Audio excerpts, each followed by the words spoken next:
भारत के प्राचीन धर्म ग्रंथों में भगवान शिव के 12 ज्योतिर्लिंगों का विशेष महत्व बताया गया है। इन्हीं में से एक है ओंकारेश्वर महादेव, जो मध्य प्रदेश के खंडवा जिले में नर्मदा नदी के तट पर स्थित है। इस ज्योतिर्लिंग की कथा अत्यंत रोचक और दिव्य है, जो भक्तों को भगवान शिव की कृपा का आभास कराती है।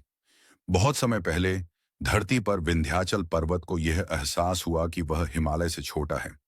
यह सोचकर उसके मन में ईर्ष्या उत्पन्न हुई। उसे लगा कि अगर वह भगवान शिव की कठोर तपस्या करेगा तो उसे महानता का आशीर्वाद मिल सकता है। विंध्य पर्वत ने घोर तपस्या आरंभ कर दी। उसने मिट्टी और पत्थरों से एक विशाल शिवलिंग बनाया और निरंतर नर्मदा नदी के जल से उसका अभिषेक करने लगा। साथ ही उसने नमः शिवाय मंत्र का जाप करते हुए अनेक वर्षों तक तपस्या की। उसकी तपस्या इतनी गहन थी कि देवताओं ने भगवान शिव से प्रार्थना की कि वे प्रसन्न होकर उसे दर्शन दें। विंध्याचल की कठोर तपस्या देखकर भगवान शिव प्रसन्न हुए और उसके सामने प्रकट होकर वरदान मांगने को कहा।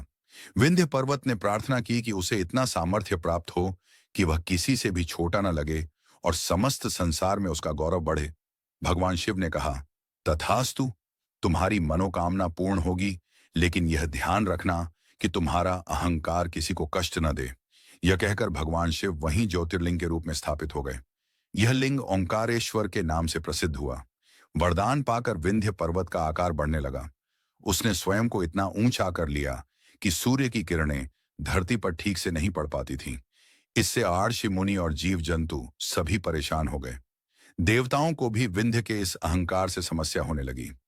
देवताओं और ऋषियों ने इस समस्या का समाधान ढूंढने के लिए भगवान विष्णु और भगवान ब्रह्मा की शरण ली। उन्होंने सुझाव दिया कि महान अर्षि अगस्त्य मुनि ही इस समस्या का समाधान कर सकते हैं।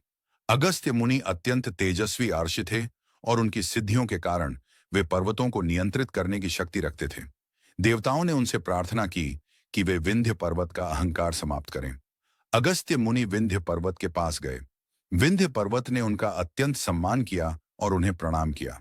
तब अगस्त्य मुनि ने कहा, हे विंध्य, मैं दक्षिण की ओर यात्रा पर जा रहा हूं। कृपया मुझे मार्ग प्रदान करो और तब तक मत बढ़ना जब तक मैं लौट कर न आ जाऊं।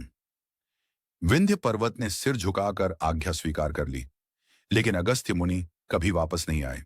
इस तरह विंध्य पर्वत वहीं रुक गया और फिर कभी बढ़ नहीं सका। भगवान शिव ने यहां स्वयंभू ज्योतिर्लिंग के रूप में प्रकट होकर लोगों को आशीर्वाद दिया। इस ज्योतिर्लिंग को दो रूपों में पूजा जाता है। ओंकारेश्वर, जो नर्मदा नदी के बीच द्वीप पर स्थित है। ममलेश्वर, जो नर्मदा नदी के दूसरी ओर स्थित है। कहा जाता है कि जो भक्त इस ज्योतिर्लिंग की सच्चे मन से पूजा करते हैं, उन्हें भगवान शिव की विशेष कृपा प्राप्त होती है। इस स्थान का नाम ओंकारेश्वर इसलिए पड़ा क्योंकि यह द्वीप नर्मदा नदी के बीच स्थित है। ऐसा माना जाता है कि जो भी यहाँ श्रद्धा से भगवान शिव की आराधना करता है, उसे मोक्ष की प्राप्ति होती है। शक्ति और भक्ति का संगम ओंकारेश्वर मंदिर का वातावरण अत्यंत आध्यात्मिक है और यहाँ शिव भक्त पूरे वर्ष दर्शन करने आते हैं। ओंकारेश्वर ज्योतिर्लिंग की यह कथा हमें यह सिखाती है कि अहंकार और अज्ञान का अंत निश्चित है, लेकिन सच्ची भक्ति और समर्पण से भगवान की कृपा प्राप्त की जा सकती है। विंध्याचल पर्वत की भक्ति से भगवान शिव प्रसन्न हुए, लेकिन जब अहंकार आया तो उसे रुकना पड़ा। ओंकारेश्वर महादेव की इस अद्भुत कथा को सुनने और समझने से हमें जीवन में भक्ति, विनम्रता और शिव कृपा का महत्व ज्ञात होता है। हर हर महादेव।